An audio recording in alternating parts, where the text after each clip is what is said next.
అండి, మీరంతా ఎలా ఉన్నారు? నేను చాలా బాగున్నానండి. నవరాత్రులు రోజు అనమాట. నవరాత్రులు అయితే స్టార్ట్ అయిపోయాయి కదండి. అయితే ముందు రోజు అమావాస్య అని చెప్పేసి నేను క్లీన్ అయితే చేయలేదనమాట.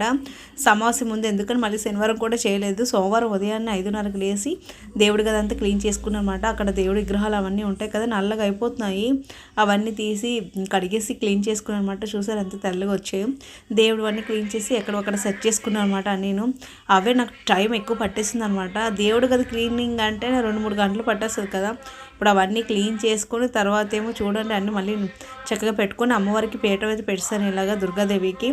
ఇలాగ చూసారు బాగుంది కదా. నేను ఇది చెక్క చేయించుకున్నాను అనమాట. 3 స్టెప్పులది అమ్మవారి కోసం అని చెప్పి, పూజల కోసం అని చెప్పి చేయించుకున్నాను. ఇలా అయితేను స్టెప్పుల మీద బాగుంది కదా, నిండుగా అనిపించింది. పూజ అయిపోయాకనమాట. పూజ అయితే చాలా అంటే చాలా బాగా అయిందండి. ప్రతి సంవత్సరం లాగే ఇంకా హ్యాపీ అనిపించింది అనమాట. ఎందుకో చూస్తుంటే నిండుగా అనిపించారు అమ్మవారు. చాలా హ్యాపీ అనిపించింది. ఇలా అయితే పూజ అయితే చేసుకున్నాను. ఫస్ట్ నవరాత్రుల రోజు అనమాట. బాలా త్రిపుర సుందరి దేవిది అమ్మవారిది. ఈరోజు కుంకుమ పూజ అన్నీ చేసుకున్నాను. ప్రతి సంవత్సరం చేసుకుంటాను. పీఠం పెట్టేసి చేసుకుంటాను. అఖండ దీపం అయితే పెట్టనండి. కొద్దిగా భయం అనమాట, ఏమవుతుందో అని చెప్పేసి.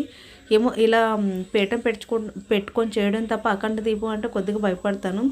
ఈ రోజు పూజ అయితే ఇలా అయింది. థ్యాంక్ యూ ఫర్ వాచింగ్ అండి. వీడియోని ఇస్తే లైక్ చేయండి, షేర్ చేయండి, సబ్స్క్రైబ్ చేయండి.